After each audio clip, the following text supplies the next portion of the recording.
Hello everyone, myself Dr. Urmila Panghal, Associate Professor Dayanand महिला महाविद्यालय कुरुक्षेत्र। आज मैं आपसे बात करूंगी सब्सटेंस यूज डिसऑर्डर्स पर और पर्टिकुलरली हम बात करेंगे अल्कोहल एब्यूज़ को लेकर। चलिए सबसे पहले जानते हैं सब्सटेंस यूज डिसऑर्डर्स क्या होते हैं। सब्सटेंस का मतलब होता है नशीले पदार्थ। नशीले पदार्थ जैसे कि अल्कोहल, कोकेन, हेरोइन आदि का सेवन करने के बाद व्यक्ति किस प्रकार से सोचते हैं, महसूस करते हैं और व्यवहार करते हैं, ये जो व्यक्ति के प्रक्रियाएं हैं वो सामान्य अवस्था से बदल जाती हैं। इसीलिए इस व्यवहार को सब्सटेंस यूज डिसऑर्डर कहा जाता है। सब्सटेंस यूज डिसऑर्डर में हम दो तरह के डिसऑर्डर्स लेते हैं, सब्सटेंस डिपेंडेंस डिसऑर्डर और substance abuse disorder. Substance dependent disorder का मतलब है कि व्यक्ति नशीले पदार्थों के ऊपर पूरी तरह निर्भर हो जाता है। उसमें नशीले पदार्थ को लेकर के टॉलरेंस यानी सहनशीलता उत्पन्न हो जाती है। टॉलरेंस का अर्थ है कि व्यक्ति धीरे धीरे जो नशीले पदार्थों के सेवन की मात्रा को बढ़ाता जाता है, क्योंकि जो जितनी मात्रा में पहले उसे असर देखने को मिलता था वो अब अधिक मात्रा उसे वही असर दे पाती है और धीरे धीरे ये सहनशीलता शारीरिक निर्भरता यानी डिपेंडेंस में बदल जाती है। अगर वो व्यक्ति नशीले पदार्थों का सेवन कम कर दे या बिल्कुल बंद कर दे तो उसमें कुछ ऐसे शारीरिक लक्षण उत्पन्न हो जाते हैं जिन्हें हम विथड्रॉल सिम्टम्स कहते हैं, जो उसको परेशान करते हैं, दुखी करते हैं और वह उन लक्षणों को सहन नहीं कर पाता। इसीलिए वह बाध्य हो जाता है दोबारा से उस नशीले पदार्थों का सेवन करने के लिए। सब्सटेंस अब्यूज डिसऑर्डर का मतलब है कि जब नशीले पदार्थों का अत्यधिक दुष्प्रयोग करना आरंभ कर दिया जाए, तब ऐसे में उसका व्यवहार पूर्ण रूप से कुसमायोजित हो जाता है और वह सामाजिक कार्यों को और अपने कार्यों की जिम्मेदारियों को पूरे अच्छे से नहीं निभा पाता है। एक तीसरा और शब्द है यहाँ पर सब्सटेंस इंड्यूस्ड डिसऑर्डर, मतलब कि जो नशीले पदार्थों का अत्यधिक सेवन करने के कारण से व्यक्ति के अंदर कुछ ऐसे मानसिक रोगों के समान लक्षण उत्पन्न हो जाते हैं कि उसके व्यवहार में डिलीरियम या साइकोटिक बिहेवियर प्रेजेंट हो जाता है। तो देखने में ये जो लक्षण हैं डिलीरियम के और साइकोटिक बिहेवियर के, वो किसी भी मानसिक रोग के लक्षणों जैसे ही होते हैं। अब हम चर्चा करते हैं टॉलरेंस की, डिपेंडेंस की और विथड्रॉल सिम्टम की। अभी अभी मैंने आपको बताया कि जब भी कोई व्यक्ति नशा प्रारंभ करता है, शुरू में कम मात्रा लेता है, लेकिन धीरे धीरे उसे ये मात्रा बढ़ाने पड़ती है, क्योंकि कम मात्रा उसे वो असर नहीं दे पाती जैसा वो चाहता है। तो धीरे धीरे जब मात्रा को बढ़ा देता है तो वो मात्रा उसके रक्त में घुल मिल जाती है, व्यक्ति के मेटाबॉलिज्म में घुल मिल जाती है, जिसकी वजह से अगर वो उस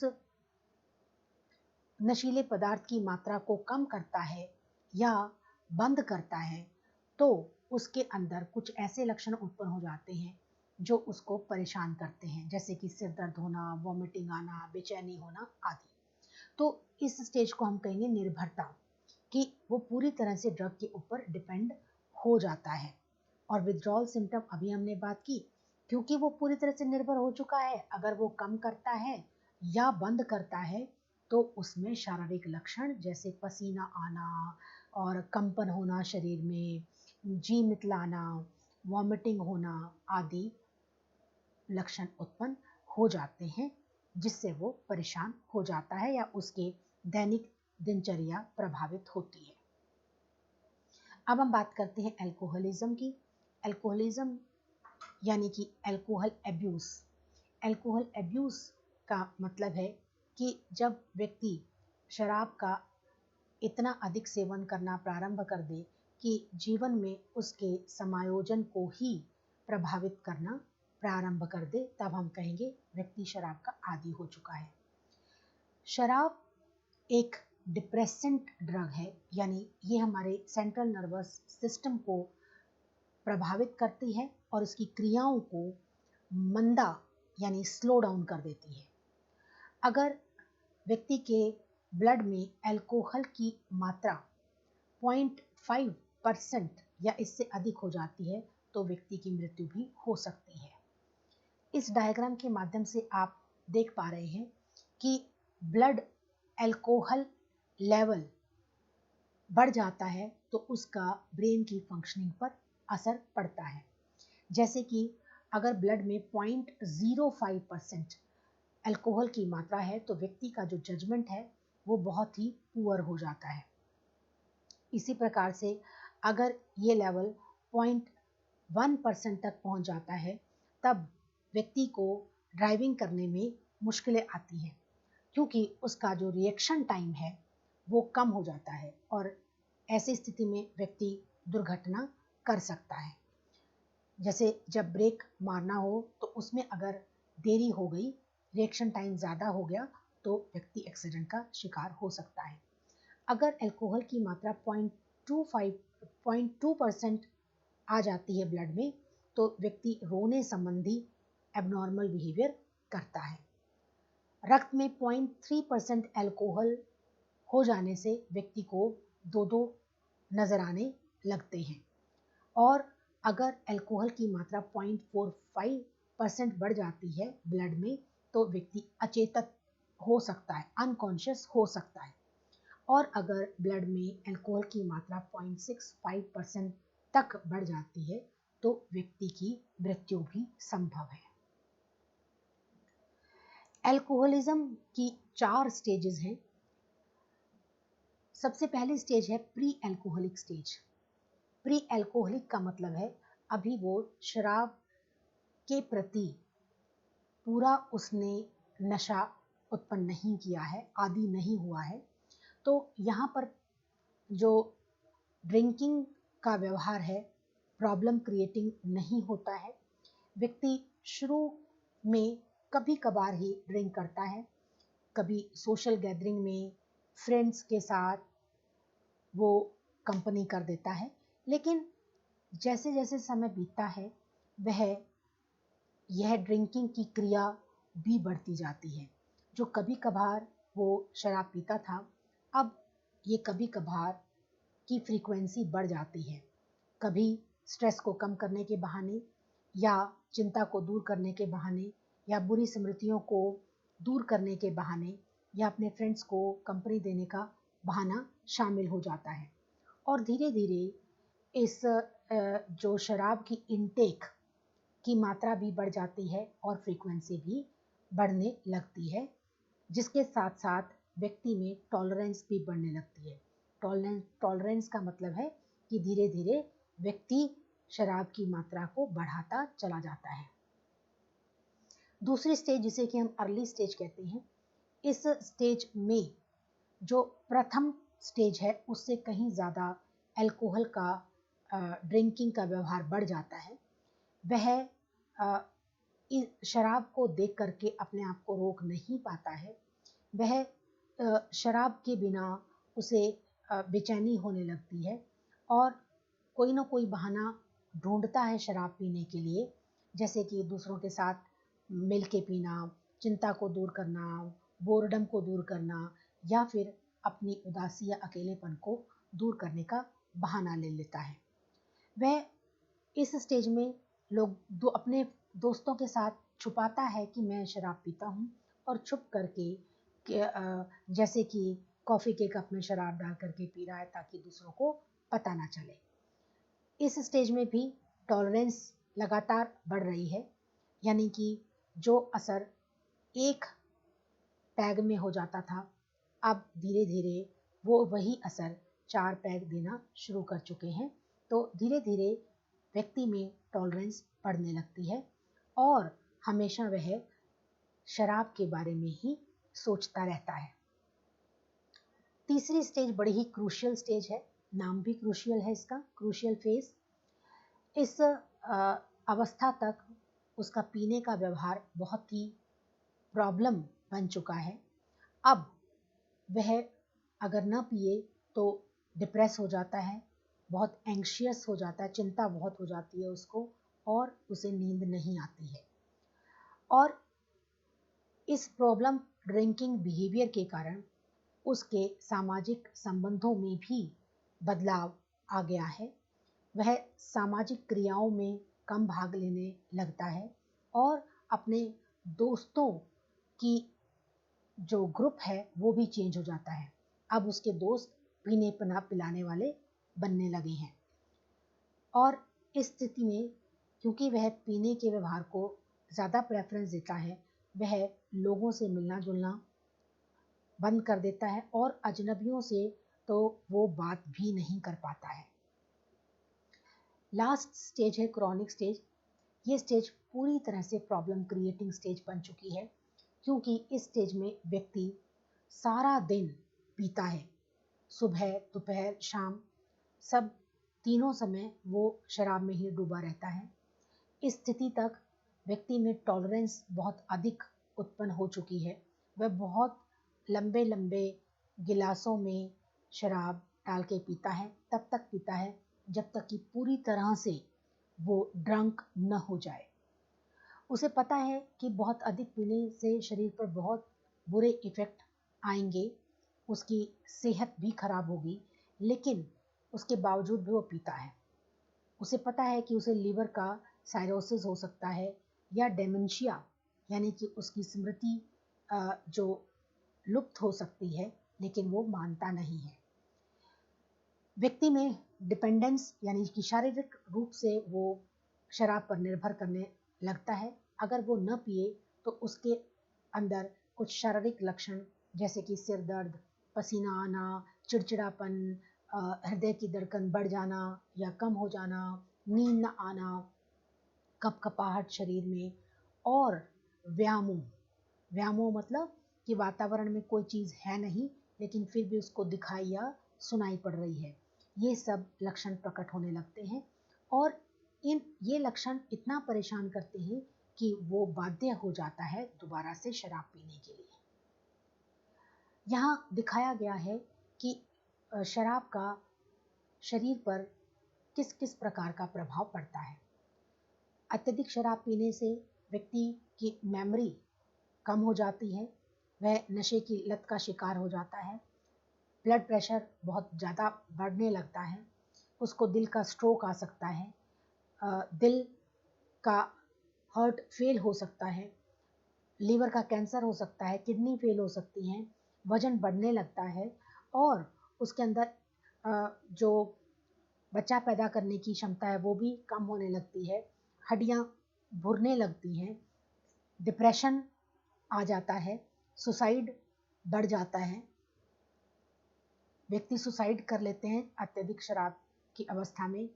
गले का और मुंह का कैंसर हो सकता है, ब्रेस्ट का कैंसर हो सकता है, लंग्स में इन्फेक्शन हो सकता है, लीवर डैमेज हो जाता है, पेनक्रियाज ग्लैंड में जो पेट के पास होती है उसमें जलन होने लगती है, कोलोन का कैंसर हो जाता है, कुपोषण का शिकार हो जाता है और बच्चा पैदा करने की क्षमता कम हो जाती है। और अगर स्त्री जो है वो शराब पीती है तो गर्भपात होने की संभावना बढ़ जाती है या फिर बच्चे का जन्म से पहले जन्म हो जाता है। ब्रेन पर भी अल्कोहल का बहुत असर पड़ता है। ब्रेन में हेडेक्स बहुत ज़्यादा यानी सिरदर्द बहुत ज़्यादा होने लगते हैं और किसी क्षण ब्लैकआउट्स हो जाते हैं। ब्लैकआउट्स मतलब कि इंसान को पता ही नहीं चलता वो कहाँ है, कुछ भी याद नहीं रहता, जैसे दिमाग बिल्कुल प्लेन हो जाता है। और ऐसे व्यक्ति में व्यामोह उत्पन्न होते हैं। व्यामोह मतलब झूठे विश्वास जो कि वास्तविकता से बिल्कुल भी मेल नहीं खाते। अगर व्यक्ति को बताने का प्रयास किया जाए कि ये सच नहीं है तो भी वो मानने को तैयार नहीं होता। पैरानोया बहुत ही शक्की व्यवहार व्यक्ति के अंदर उत्पन्न हो जाता है और वह चीज़ों को भूलने लगता है। उसका जो निर्णय है वो भी सही नहीं रहता है और उसका बौद्धिक स्तर भी गिर जाता है और अत्यधिक पीने के कारण ऐसे व्यक्ति की डेथ भी हो सकती है। इस चीज़ों को अलग अलग ब्रेन एरियाज के साथ संबंध करके यहाँ पर भी बतलाया गया है। अब हम बात करते हैं साइकोसिस associated with severe alcohol abuse की। इसका मतलब हमने शुरू में ही किया था कि सब्सटेंस इंड्यूस्ड डिसऑर्डर्स कि अत्यधिक शराब पीने के कारण व्यक्ति के अंदर कुछ मानसिक रोगों जैसे लक्षण उत्पन्न हो जाते हैं, जिसे हम साइकोसिस का नाम देते हैं। अब इसी में सबसे पहला है डिलीरियम ट्रेमेंस। जो अत्यधिक शराब अधिक पीते हैं वो उसमें डिलीरियम ट्रेमन के लक्षण उत्पन्न हो सकते हैं। इस प्रकार के रोग में व्यक्ति को समय और स्थान का बिल्कुल ज्ञान नहीं रहता है। वह दिन को रात कह सकता है, रात को दिन कह सकता है, वह घर को जेल कह सकता है या फिर जेल को घर भी कह सकता है, तो उसे कंफ्यूजन हो जाता है। व्यक्ति को देखने से संबंधित विभ्रम होते हैं, मतलब कि वातावरण में कोई भी उद्दीपक प्रस्तुत नहीं है लेकिन फिर भी उसे कुछ कुछ दिखाई देता है। और डिलीरियम ट्रेमेंस के रोगियों को खास तौर पर छोटे छोटे जो जानवर हैं जैसे कि सांप और चूहे हिलते हुए भागते हुए नजर आते हैं और साथ ही वह उनको अजीब से रंग बदलते देखता है, साइज बदलते देखता है, आकार बदलते देता है, जिससे वो बहुत ज़्यादा डर जाता है। ऐसे रोगियों में सुझाव ग्रहणशीलता बढ़ जाती है, यानी दूसरों के सुझाव को वो बहुत जल्दी मान लेते हैं। अगर एक व्यक्ति ऐसे व्यक्ति को अगर ये ऐसा कहे कि देखो यहाँ कोई जानवर है, तो वो फट से मान लेता कि हाँ जानवर है, जबकि वहाँ पर कुछ होता भी नहीं है। तो जैसे सुझाव दिए जाए वो तुरंत मान लेता है। ऐसे व्यक्ति के अंदर हाथों में कंपन होती है, उसकी जीभ में भी वह कंपन महसूस करता है, उसके होंठ भी कांपते रहते हैं।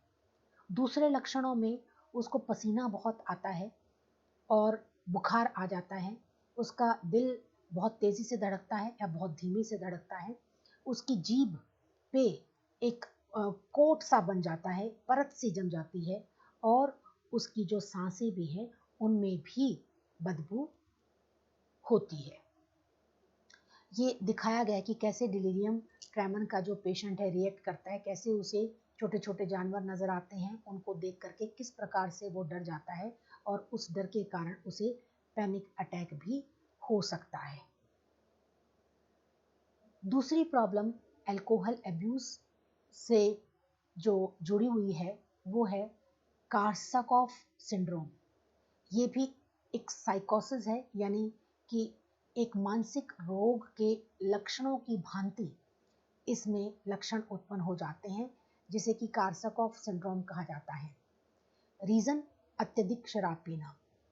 इस रोग में मेमोरी जो स्मृति है वो डिफेक्टेड हो जाती है, उसे ताज़ा घटित घटनाएं याद नहीं रहती हैं, लेकिन वह यह जताने का प्रयास करता है कि उसे सब याद है और मन घड़ंत बातें घड़ करके वो स्मृति को पूरा कर देता है। व्यक्ति पिक्चर्स को, चेहरों को, कमरों को और दूसरे वस्तुओं को जो कि पहले उसने देखी हुई है उन्हें पहचान नहीं पाता है, लेकिन उसे ये तो लगता है कि ये चीज़ें देखी हुई हैं, मैं इनसे फैमिलियर हूँ, लेकिन वो पहचान नहीं पाता है। और ऐसा व्यक्ति अपनी मेमोरी के जो गैप्स हैं, यानी जो चीज़ें वो याद नहीं आती, वो मनगढ़ंत कहानियाँ गढ़ के पूरा कर देता है। ये इन लोगों में डिलीरियस के सिम्टम्स आ जाते हैं, जैसे अभी आपको बताया कि समय और स्थान का ध्यान नहीं रहता, कंफ्यूजन की स्टेट होती है। व्यामोह होते हैं यानी झूठे विश्वास जो कि वास्तविकता से मेल नहीं खाते। कुछ भी वो बताते हैं कि लोग मेरे विरुद्ध षड्यंत्र कर रहे हैं, मेरी से बातें करना चाहते हैं, मुझे सजा देना चाहते हैं, वगैरह वगैरह। और समय और स्थान का ध्यान बिल्कुल भी नहीं रहता। और इन लोगों की प्लानिंग में बहुत कमी है, यानी किसी भी चीज़ की प्लानिंग वो सही तरीके से नहीं कर पाते।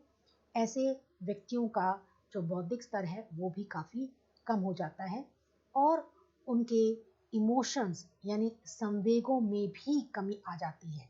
संवेग यानी कि हंसना, रोना वगैरह जो संवेग हैं वो परिस्थिति के अनुसार नहीं शो कर पाता है ऐसा व्यक्ति जो कि बहुत अधिक शराब पीता है। अब हम बात करेंगे कि अल्कोहल एब्यूज के कारण क्या है, यानी कि शराब की लत क्यों लग जाती है, उसके पीछे क्या रीजंस हैं। सबसे पहला रीजन है जेनेटिक फैक्टर्स। जेनेटिक फैक्टर्स मतलब कि अगर माता या पिता में से किसी को भी शराब पीने की लत है तो उनकी संतानों में भी लत पड़ने के 4 गुना चांसेस ज़्यादा हैं उन बच्चों की बजाय जिनके माता पिता शराब बिल्कुल भी नहीं पीते हैं। और ऐसे बच्चे जिनके माता पिता शराब पीते थे और उनको पैदा होते ही गोद ले लिया गया, यानी उनके जैविक माता पिता के पास उनका पालन पोषण नहीं हुआ, तो भी ये देखा गया कि उन लोगों में नशे की लत पड़ने के चांसेस नॉर्मल बच्चों की बजाय ज़्यादा थे। तो ये स्टडीज़ ये शो करते हैं कहीं ना कहीं हेरिडिटी अल्कोहलिज्म में योगदान देती है। दूसरा कारक है न्यूरोबायोलॉजी ऑफ अल्कोहल एडिक्शन, यानी ब्रेन की जो संरचना है क्या उसका भी रोल होता है अल्कोहल एडिक्शन में। तो ये देखा गया है कि जो ब्रेन का एक पार्ट है MCLP मेसोकॉर्टिकोलिम्बिक डोपामाइन पाथवे, जो कि ब्रेन के मिडल एरिया में होता है और जो कि एक्सॉन से बना हुआ है, जिसको हम VTA भी कहते हैं, वेंट्रा टेगमेंटल एरिया। वेंट्रा टेगमेंटल एरिया यहाँ से जाता हुआ दूसरे ब्रेन के एरियाज को कनेक्ट करता है, जैसे न्यूक्लियस एकम्बन्स और फ्रंटल कॉर्टेक्स को कनेक्ट करता है। अब कोई भी नशीला पदार्थ जब ग्रहण किया जाता है तो वो इस एरिया को यानी MCLP या कहिए VTA को प्रभावित करता है, स्टिमुलेट करता है। और इसको स्टिमुलेट करने से व्यक्ति के अंदर आनंद की अनुभूति आती है। तो जो ये आनंद की अनुभूति है, ये अनुभूति व्यक्ति को बार बार नशीला पदार्थ सेवन करने के लिए प्रेरित करती है। तो अल्कोहल भी इसी पार्ट को स्टिमुलेट करके एक आनंद की अनुभूति देता है, जिसके प्रति व्यक्ति एडिक्ट हो जाता है, डिपेंड हो जाता है और इसी अनुभूति को प्राप्त करने के लिए बार बार नशा करता है। थर्ड है साइकोलॉजिकल वल्नरेबिलिटी। जो व्यक्ति संवेगात्मक रूप से परिपक्व नहीं होते हैं और जो बहुत ही अग्रेसिव होते हैं, आक्रामकता का स्तर जिनमें ज़्यादा होता है और जो जिनकी जो व्यक्तित्व है वो सामाजिक नहीं होता और जिनमें डिप्रेशन अधिक होता है, ऐसे लोग शराब का सेवन और उसकी लत के गिरफ्त में आने की चांसेस ज़्यादा होते हैं। तो इमोशनली मैच्योर, एग्रेसिव और एंटी सोशल पर्सनैलिटी और डिप्रेस्ड पर्सन जो हैं वो अल्कोहलिक बनने के प्रति ज़्यादा वल्नरेबल होते हैं। नेक्स्ट है साइकोडायनामिक फैक्टर्स। साइकोडायनामिक फैक्टर्स के अनुसार वो व्यक्ति शराब पीता है या शराब की लत लगा लेता है जो अपनी काबिलियत पर जिसे विश्वास नहीं है, अपने को लेकर वो शंका में रहता है, अपने को लेकर उसके अंदर अंतर्द्वंद चल रहे होते हैं और अपने को लेकर वो चिंतित होता है। कहीं ना कहीं अपने अ, अपने आत्म प्रत्यय को लेकर के वह सही मूल्यांकन नहीं करता। अपना आत्म मूल्यांकन वो दूषित रूप से मूल्यांकित करता है, यानी वो हमेशा अपने आप को न काबिल समझता है, अपने में कमियां ढूंढता रहता है। इस वजह से भी व्यक्ति नशे की ओर आकर्षित होता है। नेक्स्ट है cognitive behavioural factors. Cognitive behavioural factors का मतलब है कि हम किसी भी घटना को किस प्रकार से लेते हैं। तो जो अल्कोहल यानी शराब को पीने के बाद व्यक्ति के अंदर चिंता कम हो जाती है और उसे उसके अंदर स्ट्रेस भी कम महसूस होती है, जिंदगी की समस्याओं को भूल जाता है। ये सब जो चीज़ें हैं वो कहीं ना कहीं अल्कोहल को पीने के लिए बढ़ावा देती हैं, क्योंकि इसको पीने के बाद व्यक्ति चिंता मुक्त हो जाता है। नेक्स्ट है सोशो कल्चरल फैक्टर्स, सामाजिक सांस्कृतिक कारक। जिस भी समाज और संस्कृति में व्यक्ति रहता है, अगर वहाँ की समाज और संस्कृति शराब पीने को बुरा नहीं समझती तो व्यक्ति शराब पीने के लिए अग्रसर होगा। लेकिन अगर ये शराब पीना किसी भी कल्चर में या समाज में बुरा समझा जाता है तो व्यक्ति भी शराब के नशे की ओर आकर्षित नहीं होगा। नेक्स्ट है कॉग्निटिव फैक्टर्स। कॉग्निटिव फैक्टर्स में भी कि व्यक्ति किसी भी एक्सपीरियंस को कैसे इंटरप्रेट करता है।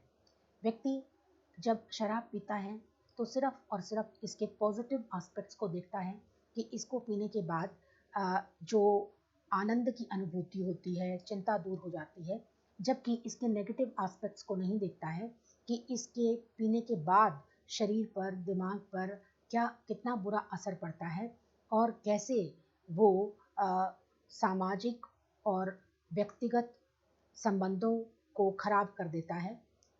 तो ये डिपेंड करता है कि कोई व्यक्ति किसी चीज़ को कैसे इंटरप्रेट करता है। तो जब ड्रिंकिंग बिहेवियर को वो पॉजिटिवली इंटरप्रेट करेगा तो अल्कोहलिज्म के लिए वो तैयार अपने आप को कर रहा है, यानी वह नशे को अच्छा समझेगा और उस नशे को बार बार करेगा। तो ये थे सारे कारक कि व्यक्ति क्यों अल्कोहल की नशे की लत को लगा बैठता है। अब हम बात करते हैं ट्रीटमेंट की। सबसे पहला मेथड है ट्रीटमेंट का डिटॉक्सिफिकेशन। डिटॉक्सिफिकेशन आपने देखा होगा, रात को शराब पीते हैं और सुबह बैठ के उल्टियाँ करते हैं। इसका मतलब कि वो अपने शरीर से उस अल्कोहल को बाहर निकाल देते हैं। लेकिन जब व्यक्ति बहुत अधिक पी लेता है तो वो अपने आप शरीर से अल्कोहल को बाहर नहीं निकाल पाता। इसके लिए हॉस्पिटलाइज होना पड़ता है और डॉक्टर की देखरेख में उसके शरीर से जो अल्कोहल है बाहर निकाले जाती है और साथ ही दूसरी दवाइयों के माध्यम से उसके विथड्रॉल सिम्टम्स को ठीक करने का प्रयास किया जाता है। और दूसरी जो दवाइयाँ हैं वो भी यूज़ की जाती हैं इस नशे को कम करने के लिए। सबसे पहली जो दवा है जिसे हम डाइसल्फिरैम बोलते हैं, ये एक एंटाब्यूज़ है। एंटाब्यूज़ की अगर व्यक्ति ये दवा ले लेता है और इसकी दवा का असर 12 घंटे रहता है और अगर इस दवा के असर के दौरान व्यक्ति शराब पीने की कोशिश करता है तो उसके अंदर बहुत से जो नेगेटिव सिम्टम्स उत्पन्न होते हैं, व्यक्ति को डिस्कम्फर्ट की फीलिंग होती है, जिसकी वजह से वो दोबारा पीने की कोशिश नहीं करता। एक तरह से ये जो डाइसल्फिरैम के जो नेगेटिव जो लक्षण होते हैं वो कहीं ना कहीं इंडिविजुअल को डीमोटिवेट करते हैं कि क्योंकि अगर शराब पी तो मुझे वॉमिटिंग होगी, दिल घबराएगा, तो वो इस शराब को पीना कम कर देता है। नेक्स्ट है नालट्रैक्सोन। ये नालट्रैक्सोन जो है ये डाइसल्फिरैम से भी ज़्यादा इफ़ेक्टिव है, क्योंकि ये अल्कोहल के जो सुखद अनुभवों को कम कर देती है। और इस तरह से, क्योंकि शराब को पीने से वो आनंद की अनुभूति व्यक्ति को प्राप्त नहीं होती, इसलिए वह इस ड्रिंकिंग बिहेवियर को कम करना प्रारंभ कर देता है। साथ ही जो व्यक्ति के विथड्रॉल सिम्टम्स हैं, यानी शराब को छोड़ने की बाद जो शारीरिक लक्षण उत्पन्न होते हैं, उनको ठीक करने के लिए वैलियम दवा दी जाती है। नेक्स्ट है साइकोडायनेमिक थेरेपी। साइकोडायनेमिक थेरेपी के अनुसार ये माना जाता है कि अल्कोहलिज्म व्यवहार इसलिए उत्पन्न होता है क्योंकि व्यक्ति के अंदर कुछ न कुछ मनोवैज्ञानिक परेशानियां चल रही होती हैं। अगर उन परेशानियों का समाधान कर दिया जाए तो व्यक्ति का ये नशे वाला व्यवहार भी कम किया जा सकता है। तो इस प्रकार फोकस करना चाहिए कि व्यक्ति की मनस्थिति को सुधारा जाए, उसके अंदर जो मानसिक या मनोवैज्ञानिक परेशानियां हैं उनको कम करने का प्रयास किया जाना चाहिए। नेक्स्ट है cognitive behaviour therapy. Cognitive behaviour therapy में जो थेरेपिस्ट है, जो अल्कोहलिक पर्सन है, उसको ऐसी ऐसा कौशल सिखाते हैं, ऐसे स्किल्स सिखाते हैं जिनकी सहायता से वो अपने संवेगों को नियंत्रित करना सीखें, स्ट्रेसफुल सिचुएशंस को मैनेज करना सीखें, क्योंकि इन्हीं इमोशनल प्रॉब्लम्स और स्ट्रेसफुल सिचुएशंस के कारण ही व्यक्ति पीना सीखता है। और पेशेंट्स को ये प्रैक्टिस कराई जाती है कि कैसे जो शराब है उसको न कहना कैसे सीखना है, क्योंकि व्यक्ति दूसरों के आग्रह पर न नहीं कर पाता है, और ये उसको सिखाया जाता है। और ये सिखाया जाता है कि कैसे उसकी अगर मूड्स नेगेटिव हैं, उदास है, या उसे इमोशनली डाउन है, तो कैसे वो अपने नेगेटिव मूड्स को मैनेज करे। और अगर उसी पीने की इच्छा है तो उससे कैसे निपटा जा सकता है, कौन से वो तरीके हैं कि वो पीने की जो इच्छा को वो मैनेज कर ले। ये सब कॉग्निटिव बिहेवियर थेरेपी में सिखाया जाता है। नेक्स्ट है अल्कोहलिक एनोनिमस ग्रुप।